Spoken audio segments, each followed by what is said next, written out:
নমস্কার, আশা করি সকলেই ভালো আছেন।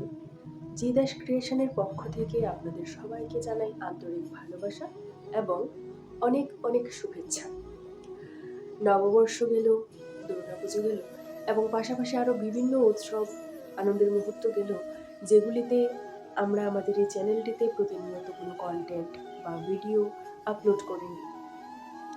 সেটার পিছিয়ে কারণ রয়েছে, সেই কারণগুলি না হয় আরও একদিন আপনাদের সাথে শেয়ার করব। সবাইকে অনেক অনেক ধন্যবাদ আমার এই ভিডিওটি দেখার জন্য। ঈশ্বরের কৃপায় আপনারা সকলেই খুব ভালো আছেন, আর যারা ভালো নেই তাদের জন্য কিছু কথা। জীবন, আমাদের জীবনই আমাদের সবচেয়ে বড় শিক্ষক। কখনো আমাদেরকে যোদ্ধা হতে সাহায্য করে, খারাপ সময়ে খারাপ পরিস্থিতিতে শক্ত হতে সাহায্য করে। ভালো মন্দ, টক ঝাল, সঠিক বেঠিক সব কিছু মিলিয়ে আমাদের জীবন, ঈশ্বরের দান আমাদের জীবন। জীবনের কোনো সরল ব্যাখ্যা নেই, তবে এতটুকুই বলবো, যারা এখন মনে করছেন যে আমি হয়তো ব্যর্থ, আমার জীবনে কেন এমন হয়, এই জীবন আমার প্রাপ্য নয়।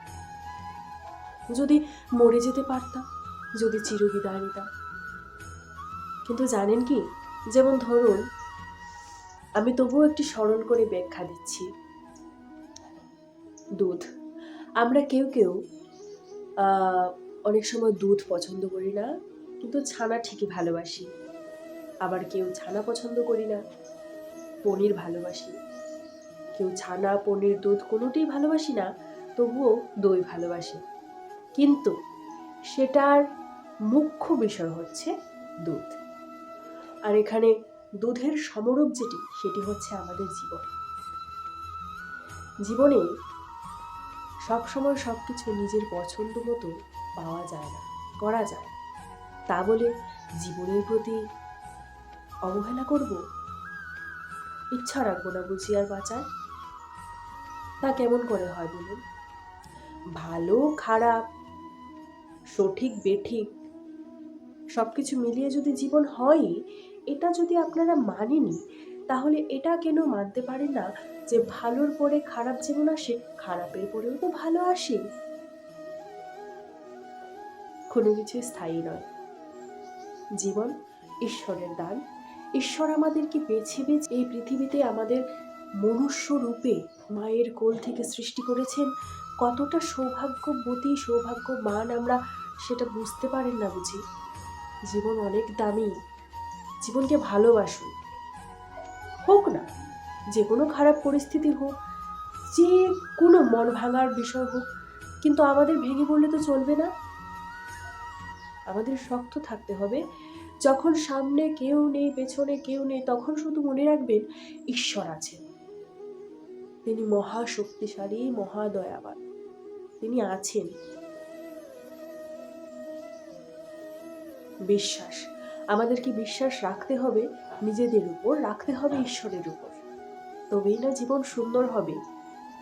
আর বিশ্বাসটা ঠিক সেই রূপই করবেন যেরকমটা একটা অন্ধের বিশ্বাস হয়। অন্ধবিশ্বাস নয়, অন্ধের বিশ্বাস। অন্ধের জীবন অন্ধকারে ভয় থাকে না, সে দিব্যি হেঁটে যেতে পারে তার গন্তব্যে। তার কাছে কোনো বাধা নেই, ভয় নেই, কিছু নেই, শুধু আছে বিশ্বাস, মনের জোর। সেই রকমটা আমাদের সকলের থাকা উচিত। তবেই না আমরা আমাদের উদ্দেশ্যে, আমরা আমাদের লক্ষ্যে পৌঁছতে পারব। আজকে আর বেশি কিছু বললাম না, তবে চেষ্টা রাখছি আপনাদের মন ভালো করার জন্য এবং নিজের মন ভালো রাখার জন্য আরও কিছু ছোট খুঁটিনাটি বিষয় আপনাদের সাথে শেয়ার করব। চেষ্টা রাখছি খুব তাড়াতাড়ি আবার দেখা হবে আরও একটি নতুন ভিডিওতে। পাশে থাকবেন, ভালো থাকবেন। জয় গুরু। রাধে রাধে।